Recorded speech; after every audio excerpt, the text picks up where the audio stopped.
بسم اللہ الرحمن الرحیم۔ السلام علیکم ورحمۃ اللہ وبرکاتہ۔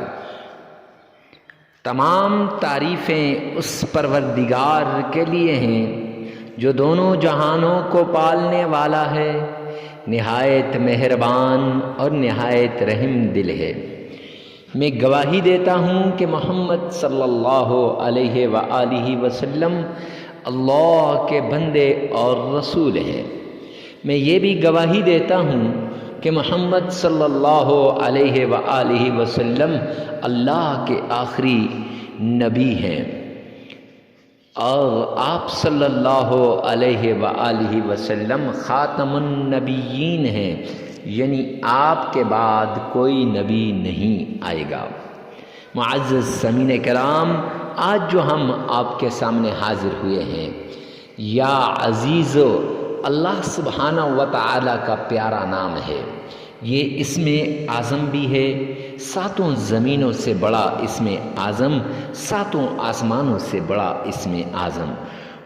دائیں ہاتھ کی مٹھی کو بند کر کے 3 مرتبہ یہ تسبیح جو انسان پڑھ لے تو اس مٹھی پر پھونک مار دے، پھر معجزات خود اپنی آنکھوں سے دیکھ لیں گے، پھر اپنی آنکھوں سے اپنی تقدیر کے بند تالوں کو کھلتے دیکھیں گے، پھر اپنی آنکھوں سے اپنے نصیب کو چمکتے دیکھیں گے۔ معزز سامعین کرام، اکثر لوگ مجھ سے سوال کرتے ہیں، مفتی صاحب وہ فلاں مفتی صاحب کا، فلاں پیر صاحب کا، فلاں چینل کا میں وظیفہ کرتا ہوں، یہ وظیفہ اثر نہیں کرتا، اور جب میں آپ کا وظیفہ کرتا ہوں وہ اثر کرتا ہے، کیا بات ہے؟ تو میں ان سے ایک ہی بات کہتا ہوں، اس میں کوئی ڈاؤٹ والی بات ہے ہی نہیں کہ جب انسان کا رزق حلال ہو تب وظائف اثر کرتے ہیں، جب 5 وقت کا نمازی ہو تو تب اس کے مسائل میرا رب خود حل کر دیتا ہے۔ 5 وقت کی نماز پڑھنے سے مسائل خود حل ہو جاتے ہیں۔ اور اس کے ساتھ جب بھی کوئی عمل کرو، وظیفہ کرو اللہ کے نام کا، قرآن پاک کی آیت کا، یا پھر حدیث پاک کے، یا کسی تسبیح کا، تو اس میں آپ کا یقین، عقیدہ اور آپ کا بھروسہ، اعتماد یہ کامل ہونا چاہیے۔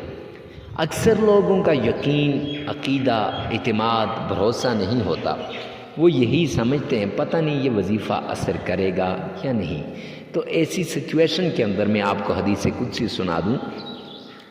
حدیث قدسی وہ ہوتی ہے جو اللہ کا فرمان ہوتا ہے، نبی کی زبانی ہم تک پہنچتا ہے۔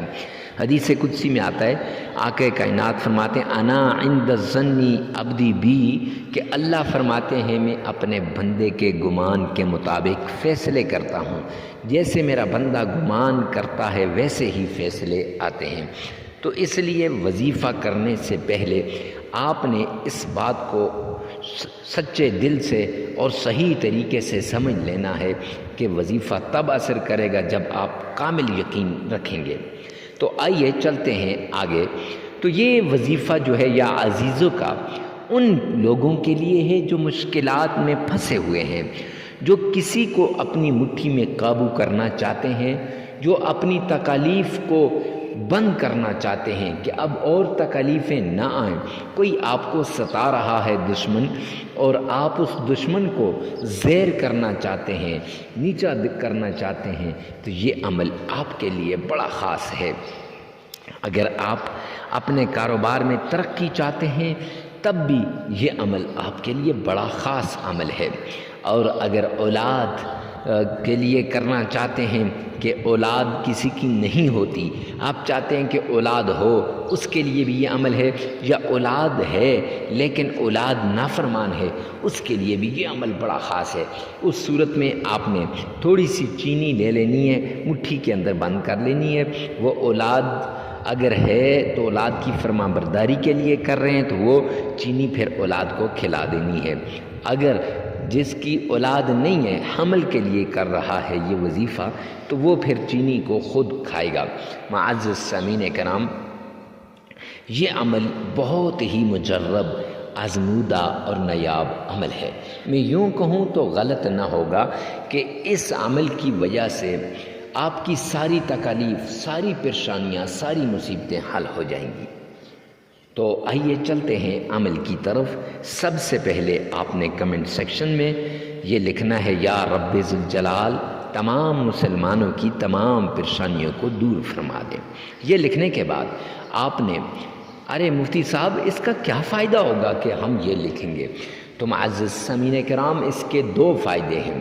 ایک فائدہ یہ ہے، جب غیب کے لیے آپ دعا کرتے ہیں، غیب کے لیے، اجنبی کے لیے دعا کرتا ہے، تو انشاءاللہ وہ دعا فوراً قبول ہوتی ہے۔ میرا رب اس دعا کو فوراً قبول کرتا ہے اور آپ کا ہر کام میرا رب ضرور کرے گا۔ دوسرا فائدہ، حدیث پاک کے اندر آتا ہے کہ جب انسان کسی غائب آدمی کے لیے دعا مانگتا ہے، اجنبی کے لیے دعا مانگتا ہے، تو وہ دعا اس کے حق میں قبول ہو یا نہ ہو، آپ کو مقبول دعا کا ثواب ملے گا۔ تو کتنا بڑا فائدہ ہے! تو اس لیے کمنٹ سیکشن کے اندر یہ دعا لازمی لکھنی ہے۔ پھر اس کے بعد سب سے پہلے آپ نے آمنہ کے لال عبداللہ کے در یتیم جناب نبی کریم صلی اللہ علیہ وآلہ وسلم کی شان میں عقیدت کے ساتھ، پیار کے ساتھ، محبت کے ساتھ آپ نے درود پاک پڑھنا ہے۔ اور یہ درود پاک آپ نے اس طریقے سے پڑھنا ہے کہ گویا آپ روضہ رسول کے سامنے ہیں، آقا کائنات آپ کے سامنے ہیں، آپ آقا کائنات کے روزے کی جالیوں کو تھام کے کھڑے ہیں، اور میرے آقا نے فرمایا دنیا کے جس کونے میں بھی آپ ہوں، میرے اوپر درود پاک بھیجو گے تو وہ درود پاک مجھ تک پہنچایا جاتا ہے۔ تو معزز سامعین کرام، آئیے مل کر ایک بار عقیدت کے ساتھ، پیار کے ساتھ اور شوق سے، عشق سے اپنے پیارے پیغمبر پر درود پاک بھیجتے ہیں۔ اللہم صلی علی محمد وعلی آل محمد کما صلیت علی ابراہیم وعلی آل ابراہیم انک حمید مجید۔ اللہم بارک علی محمد وعلی آل محمد کما بارکت علی ابراہیم وعلی آل ابراہیم انک حمید مجید۔ یہ درود پاک آپ نے 3 مرتبہ پڑھنا ہے، 3 مرتبہ۔ یاد رکھیں، درود پاک پڑھتے وقت آپ اپنی پریشانی کو، اپنی مصیبت کو، اپنی تکلیف کو ذہن میں لازمی لائیں۔ اگر رشتے نہیں آتے، وہ رشتے ہیں لیکن انگیجمنٹ نہیں، وہ آپ کی نکاح نہیں ہو رہا، رخصتی نہیں ہو رہی، اس کے لیے، انگیجمنٹ کے لیے، ہر چیز کے لیے یہ عمل ہے۔ تو وہ تکلیف، وہ جو بھی پریشانی ہے، ذہن میں رکھ کر آپ یہ عمل کریں۔ معزز سامعین کرام، 3 مرتبہ درود پاک پڑھنے کے بعد آپ نے اللہ کے پیارے نام یا عزیزو اس طریقے سے پڑھنا ہے کہ 3 مرتبہ سورہ کوثر شروع میں پڑھیں اور 3 مرتبہ اس نام کو پڑھنے کے بعد اِنَّا أَعْطَيْنَاكَ الْكَوْثَرَ فَصَلِّ لِرَبِّكَ وَانْحَرْ إِنَّ شَانِئَكَ هُوَ الْأَبْتَرُ۔ 3 مرتبہ پڑھنے کے بعد اب آپ دائیں ہاتھ کی مٹھی کو بند کر لیں گے اور اس مٹھی پر آپ نے 3 تسبیحیں پڑھنی ہے، 3 تسبیح یعنی 100 دانے کی۔ یا عزیز یا عزیز یا عزیز 100 مرتبہ پڑھنے کے بعد پھونک ماری مٹھی پر، پھر 100 مرتبہ پڑھنے کے بعد پھونک ماری، پھر 100 مرتبہ پڑھنے کے بعد پھونک ماری، تو 300 مرتبہ آپ نے یا عزیزو پڑھنا ہے۔ پھر 3 مرتبہ سورہ کوثر پڑھنی ہے اور 3 ہی مرتبہ آپ نے درود پاک پڑھنا ہے۔ معزز سامعین کرام، عمل مکمل ہو جائے گا۔ اب یہ عمل آپ نے لگاتار 7 دن کرنا ہے۔ کتنے دن کرنا ہے جی؟ 7 دن لگاتار آپ نے یہ عمل کرنا ہے۔ اس عمل کے دوران آپ نے ناغہ نہیں کرنا۔ اگر بالفرض آپ سے ناغہ ہو جاتا ہے تو پھر آپ نے نئے سرے سے شروع کرنا ہے۔